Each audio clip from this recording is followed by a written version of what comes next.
Kumusta? Super Pinoy Movie Recap po. Welcome sa aking channel. Bago tayo magpatuloy, paki-like ang video at mag-subscribe na din sa channel na ito. Huwag na nating patagalin pa mga ka-recap. Halika, panoorin natin. Habang nag-e-explore sa space para sa bagong mundong pwedeng matirhan, isang spaceship na kabilang sa Life Foundation, isang bioengineering corporation, ay nakatagpo ng isang comet na sakop ng mga symbiotic life form. Nagdala sila ng 4 na sample pabalik sa Earth, ngunit isang sample ang nakatakas at naging sanhi ng pagbagsak ng spaceship sa Malaysia. Hindi mahanap ng mga search party ang nakatakas na sample, ngunit ang isa sa mga astronaut ng spaceship ay kamangha-manghang natagpo ang buhay malapit sa crash site. Ang astronaut ay inilipat sa isang ambulansya upang dalhin sa isang ospital. Sinaniba ng alien na ang tawag nila nito ay symbiote, ang katawan ng astronaut, at bumagsak ang ambulansya. Ang symbiote ay naglakad palabas sa pamamagitan ng katawan ng nurse at may kakayahan itong magpagaling ng katawan ng tao. Nakita ng symbiote ang logo ng Life Foundation at pumunta ito. Ang symbiote ay gutom sa karne at patuloy na nagpapalit mula sa isang katawan patungo sa susunod, at patuloy itong naglalakbay sa kanyang destinasyon. Nabawi ng Life Foundation ang 3 pang iba at dinala sila sa kanilang research facility sa San Francisco, kung saan nalaman ni CEO Carlton Drake, ang henyong inventor at pinuno ng Life Foundation na nag-e-eksperimento ng mga symbiote, na ang symbiote ay hindi makakaligtas ng walang oxygen-breathing host. Nakadalasang na tinatanggihan ng symbiosis maliban kung sila ay compatible, tulad ng isang organ transplant. Nabasa ng investigative journalist na si Eddie Brock ang tungkol sa mga human trials ni Drake sa isang classified document na hawak ng kanyang fiancé na si Anne Weying, isang abogadong sangkot sa paghahanda ng demanda para sa Life Foundation. Hinarap ni Brock si Drake sa mga paratang na nagpapatakbo siya ng isang space empire at isang pharmaceutical empire para pondohan ang kanyang space exploration. Kinukuha niya ang mga pinakamahirap na seksyon ng lipunan para sa pharmaceutical drug test ng kanyang kumpanya, sa pamamagitan ng pag-akit sa kanila ng pera, at marami sa kanila ang nabuwis ang buhay. Humantong ito sa parehong pagkatanggal ni Brock at Weying sa kanilang mga trabaho. Dahil dito, tinapos ni Weying ang kanilang relasyon. Si Mrs. Chen ay isang may-ari ng convenience store kung saan namimili si Brock. Isang araw ay ninakawan ng tindahan at walang magawa si Brock kundi magtago. Napaka-supportive ni Mrs. Chen kay Brock. Pagkalipas ng 6 na buwan, papalapit na si Drake sa paggamit ng kanyang matagumpay na symbiosis sa mga tao. Kakatapos lang ni Skirt ng animal trials sa kuneho, at gusto ni Drake na simulan niya ang mga pagsubok sa tao, habang pakiramdam nito ay masyadong pang maaga. Alam ni Skirt na para maganap ang symbiosis, kailangan ng perfect match sa pagitan ng host at ng symbiote. Kung hindi perpekto ang tugma, namamatay ang host, na nangangahulugang maraming tao ang papatayin bago matagpuan ang perfect match ng tao para sa symbiote. Ipinapalagay ni Drake na kung ang tao ay makakamit ng symbiosis kasama ang alien life form, kung gayon maaari rin silang mabuhay sa kalawakan, tulad ng mga symbiote.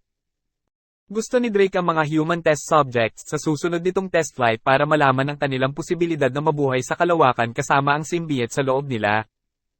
Nilapitan si Brock ni Dora Skirt, isa sa mga scientist ni Drake, na hindi sumasang-ayon sa mga pamamaraan nito sa pagpili ng random na tao at hayaang silang mamatay sa panahon ng kanilang eksperimento, at gustong niya rin tulungan si Brock na ilantad ito.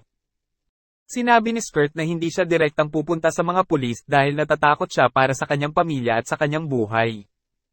Sinabi ni Skirt kay Brock na ang spaceship ni Drake sa kalawakan ang nag-uwi ng alien life form pabalik sa mundo. Tinulungan ni Skirt si Brock na makapasok sa research facility upang maghanap ng ebidensya, at nalaman niya na ang isang kakilala niya, isang babaeng pulubi na nagngangalang Maria, ay naging isa sa mga test subject ni Drake. Sinubukan ni Brock na iligtas si Maria, ngunit inatake siya nito at ang symbiote na nasa loob ni Maria ay lumipat sa kanyang katawan, at iniwan itong patay.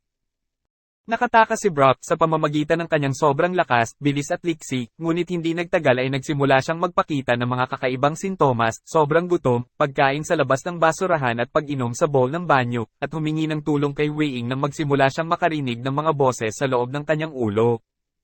Sinuri si Brock ng bagong kasintahan ni Weying na si Dr. Dan Lewis, at natuklasan ang symbiote. Samantala, pinatay ni Drake si Skirt sa kanyang pagtaksil, at pinaamin din ito ng pangalan ng taong dinala niya sa facility, sa pamamagitan ng pag-expose sa kanya sa mga natirang bihag na symbiote, at sa huli ay namatay. Na nangangahulugan ito na ang symbiote sa loob ni Brock ang tanging kilalang buhay na specimen. Nagpadala si Drake ng mga mersenaryo upang kunin ang symbiote mula kay Brock, ngunit lumabas ito sa iba't ibang bahagi ng katawan ni Brock bilang isang napakalaking halimaw na lumalaban sa mga umaatake. Aktibong pinoprotektahan din ng symbiote si Brock mula sa mga umaatake at sinasanggalan siya laban sa mga bala at iba pang banta sa kanyang buhay. Nanatili sa labas ng lungsod, nakipag-ugnayan ng symbiote kay Brock at ipinakilala ang sarili bilang Venom. Ipinapaliwanag nito na ang Comet ay isang invasion force na naghahanap ng mga bagong mundo kung saan maaaring angkinin at kainin ng mga symbiote ang mga naninirahan dito.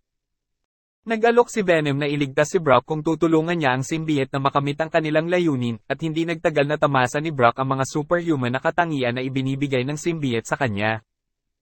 Pinasok ni Brock ang dati niyang pinagtatrabahuhan para ipakita ang ebidensya ng mga krimen ni Drake, ngunit napapalibutan siya ng SWAT habang papalabas at muling nag-transform para makatakas. Nasaksihan ni Wei Ying ang pagbabago nito at dinala si Brock pabalik sa opisina ni Lewis, kung saan ibinunyag nila kay Brock na dahan-daang binubulok ng symbiote ang kanyang mga laman loob. Inamin din ni Brock na ang symbiote ay may dalawang kahinaan, high-pitched noise at apoy. Bagamat inaangkin ng symbiote na ang pinsala sa kanyang laman loob ay maayos lang rin ang kanilang symbiosis, gumamit si Wei Ying ng MRI machine upang pahinain ang symbiote ng may katagalan upang makawalay si Brock dito. Nahuli si Brock ng mga tauhan ni Drake. Samantala, ang pang-apat na symbiote na si Riot ay dumating galing Malaysia patungong San Francisco sa pamamagitan ng pagtalon mula sa isang katawan patungo sa susunod. Nakipagbuklod ito kay Drake na sumang-ayon na dalhin si Riot sa Life Foundation spaceship para kolektahin nito ang iba pang mga symbiote at dalhin sila sa Earth. Nag-aatubili si Wei Ying na makipagbuklod kay Venom na nag-anyong aso para mapalaya nila si Brock. Nang muling magbuklod sina Brock at Venom, sinabi nito na kumbinsido na siyang tumulong at protektahan ng Earth laban sa kanyang uri sa pamamagitan ng kanyang pakikipagbuklod kay Brock. Tinangka nilang magpartner na pigilan si Riot at Drake sa tulong ni Wei Ying. Sinira ni Venom ang spaceship habang tumitake off ito, na naging dahilan upang ito ay sumabog at pumatay kay Riot at Drake. Naniwala si Wei Ying na hindi na nakabuklod kay Brock si Venom, at namatay din ang symbiote sa pagsabog. Gayunpaman, ang magpartner ay nananatiling lihim na nakabuklod at nagtakdang protektahan ang lungsod sa pamamagitan ng pagpatay sa mga kriminal.